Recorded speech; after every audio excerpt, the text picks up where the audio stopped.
मणिपुर हिंसा पर अब सियासी संग्राम, सरहद पार का इश्क, आसमानी आफत का कहर। नमस्कार, मैं रूपाली बर्वे एक बार फिर हाजिर हूं आप तक वो खबरें पहुंचाने के लिए जो कहीं आपसे व्यस्त भरे सप्ताह के बीच जानना छूट न गई हो। तो चलिए देखते हैं सप्ताह की खास खबरें एक खास नजरिए से।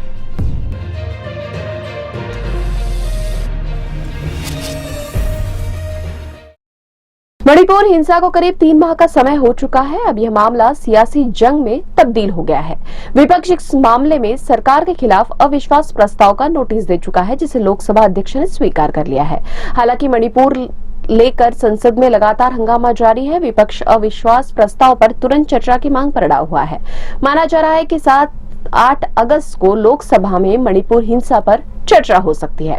यह भी कहा जा रहा है कि चर्चा की शुरुआत में प्रधानमंत्री नरेंद्र मोदी सदन में मौजूद रह सकते हैं और इस बीच राहुल गांधी ने सत्तारूढ़ दल पर निशाना साधते हुए कहा कि भाजपा सत्ता के लोभ में महिला सम्मान और देश के आत्मसम्मान के साथ खिलवाड़ कर रही है। जो देश अपनी महिलाओं का सम्मान नहीं करता वो कभी आगे नहीं बढ़ सकता।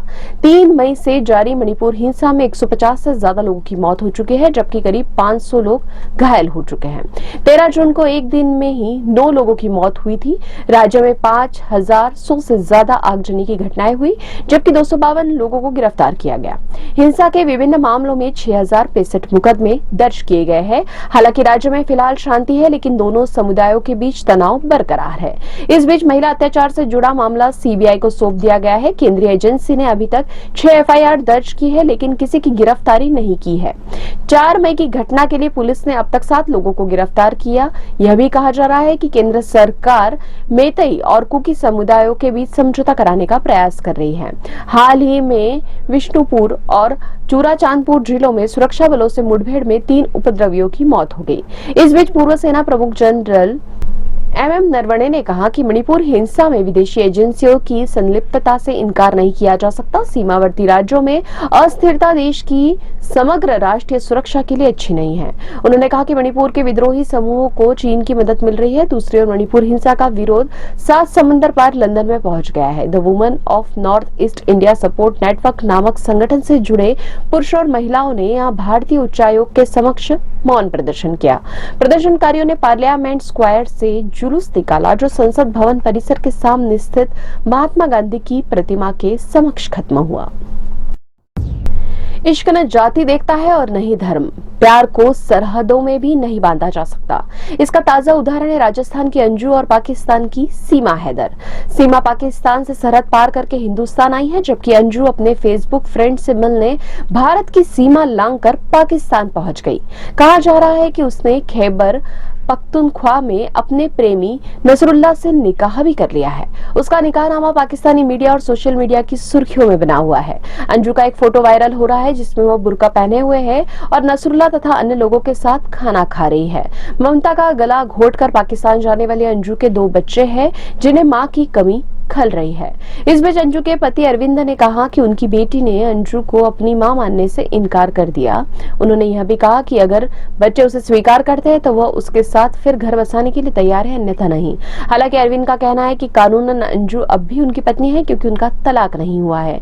यह भी कहा जा रहा है कि अब अंजू को यह डर सता रहा है कि यदि वह भारत लौटती है तो उसे स्वीकार किया जाएगा। अब यह सवाल भी उठ रहा है कि क्या अंजू हिंदुस्तान लौटेगी।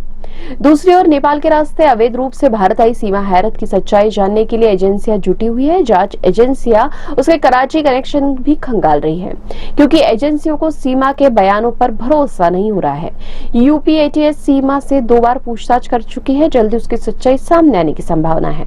प्यार और दोस्ती के लिए सरहदें पार करने का सिलसिला भी थमा नहीं है। अंजू के बाद एक चीनी लड़की गाओ फैग अपने प्रेमी जावेद से मिलने खैबर पख्तूनख्वा पहुंच गई है। फैंग भी अंजू की तरह वे दस्तावेजों के साथ पाकिस्तान पहुंची है। राजस्थान से ही पाकिस्तान जाते समय एक और लड़की जयपुर एयरपोर्ट पर पकड़ी गई। सीकर के श्री माधोपुर निवासी नाबालिग लड़की अपने इंस्टाग्राम पर दोस्त बने युवक से मिलने पाकिस्तान जाना चाहती थी। इसके पास कोई भी कागजात नहीं थे।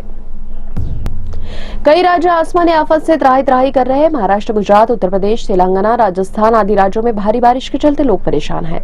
दिल्ली में भी यमुना अभी खतरे के निशान से नीचे नहीं आई है। महाराष्ट्र के रायगढ़ जिले में भारी बारिश के कारण बुरे हालात हैं।